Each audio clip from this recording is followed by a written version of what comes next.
झारखंड के घने जंगलों और पर्वतों के बीच बसा है एक रहस्यमय तीर्थ छिन्नमस्ता मंदिर। ये कोई साधारण धार्मिक स्थल नहीं है, बल्कि एक ऐसा स्थान है जहां आस्था, तंत्र और चेतना का मिलन होता है। यहाँ की सबसे चौंकाने वाली बात पता है आपको क्या है?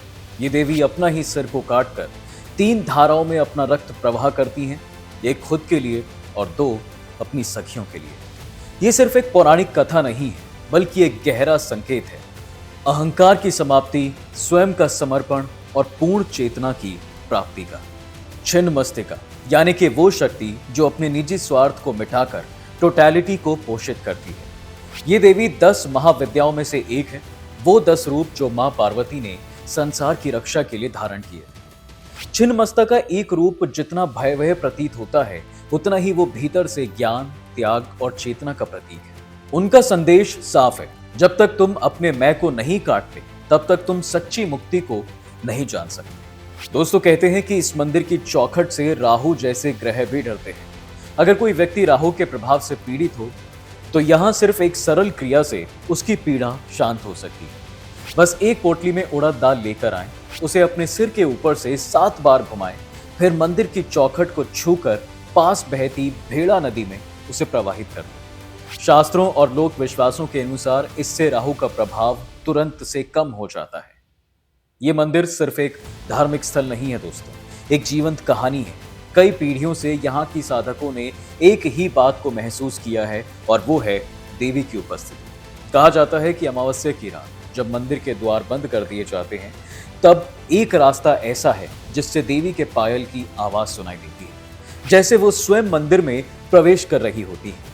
ऐसे में सवाल उठता है कि क्या ये स्थान केवल भक्ति का है, या फिर ऊर्जा और चेतना का कोई बड़ा केंद्र है? इसके अलावा दोस्तों, इस जगह का नाम ही अपने भीतर अजीबोगरीब संकेत समेटे हुए है। कुछ कहते हैं कि यहाँ के किसी राजा रज और रानी रप्पा के नाम से इसे रजरप्पा कहा गया, लेकिन गहरे आध्यात्मिक संकेत बताते हैं रजरप्पा का अर्थ है राजाओं का शमशान।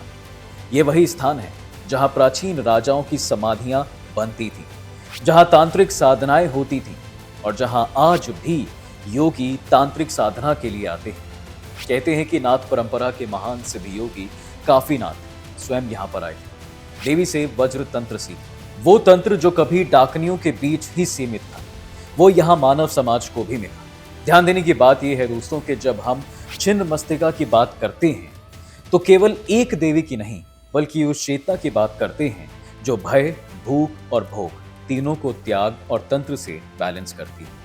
छिन्नमस्ता से जुड़ी 2 मुख्य कथाएं लोक और शास्त्र दोनों में मिलती हैं, और दोनों में मां का संदेश एक ही है, जो दे सकता है वही सच्चा साधक है। इसमें पहली कहानी है डाकिनी और शाकिनी की भूख। कहते हैं मां छिन्नमस्ता की 2 प्रमुख सखियां हुआ करती थी, डाकिनी और शाकिनी।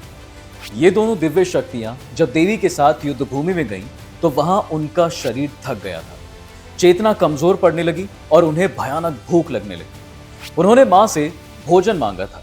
मां ने कहा कि थोड़ा ठहरो, अभी तुम्हें अन्न नहीं ऊर्जा दूंगी। तभी मां ने स्वयं अपने सिर को छिन्न कर दिया। उनके गर्दन से 3 खून की धाराएं निकलती हैं, एक डाकनी के लिए, एक शाकिनी के लिए, और एक मां ने स्वयं पी थी। ये दृश्य प्रतीक है उस त्याग का जहां लीडर खुद को मिटाकर अपने लोगों का ख्याल रखता है। अब दोस्तों, दूसरी कथा है रति मोहन दृश्य और समर्पण। दरअसल इस कथा के अनुसार मां अपनी दोनों सखियों के साथ क्रीड़ा कर रही होती थी। तभी दोनों को फिर से भूख लगी। देवी ने उन्हें संयम रखने को कहा, लेकिन वो भागती हुई एक कपल की ओर बढ़ी जो एक दूसरे के प्रेम में खोए हुए थे। ऐसे में कपल को बचाने के लिए मां ने स्वयं उनके सामने आकर अपने ही सिर को काटा और खून से दोनों को तृप्त किया। इसके अलावा यहाँ की लोक कथाओं में भी एक प्रचलित कहानी है। दरअसल एक समय एक ब्राह्मण चूड़ियां बेचते हुए इस तट पर आया था। दिन भर घूमने के बाद थककर नदी किनारे बैठ गया। तभी एक स्त्री लाल वस्त्रों में आती है, उससे चूड़ियां खरीदी और कहा, मेरे पास अभी पैसे नहीं है, तुम फला पांडा के घर जाओ, वो मेरे पिता हैं, कमरे में एक डिब्बा रखा है जिसमें 1 रुपए 20 पैसे हैं, वहीं से पैसे ले लो। ब्राह्मण गया तो फला पांडा ने इनकार कर दिया कि मेरी कोई बेटी नहीं है। लेकिन जब उस कमरे को खोला गया तो उसमें सच में 1 रुपए 20 पैसे थे। सब लोग हैरान हो गए, भागे भागे नदी तट पर गए लेकिन वहां कोई भी नहीं था। कहा जाता है कि ये स्वयं मां छिन्नमस्ता थी, जो एक साधारण वेश में आकर अपने स्थान की याद दिला। उसी घटना के बाद यहाँ मंदिर की स्थापना हुई। हालांकि इतिहासकार मानते हैं कि यह मंदिर पांडव काल तक पुराना है, परंतु प्राकृतिक आपदाओं और विदेशी आक्रमणों के कारण भी इसे कई बार नष्ट किया गया और फिर से बनाया गया। आज के बनावट अगर हम देखते हैं तो वो संभवतः 17वीं और 18वीं सदी की है, पर उसकी आत्मा, उसकी ऊर्जा वो प्राचीन ही है।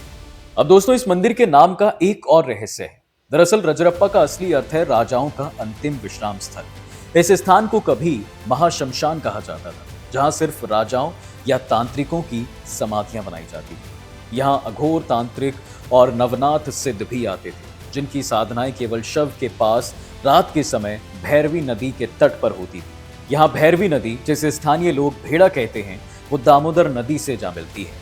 यहाँ आज भी बड़ी संख्या में बकरे की बलि दी जाती है, जिससे आसपास की भूमि खून से लाल हो जाती है।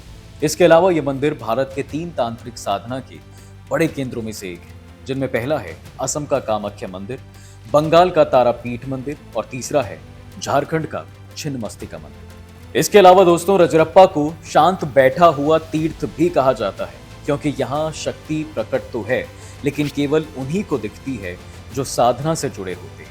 ये अलग बात है कि आज के समय में रजरप्पा एक टूरिस्ट प्लेस की तरह दिखाई देने लगा है, परंतु जो साधक हैं उन्हें मालूम है कि ये भूमि आज भी जागृत है।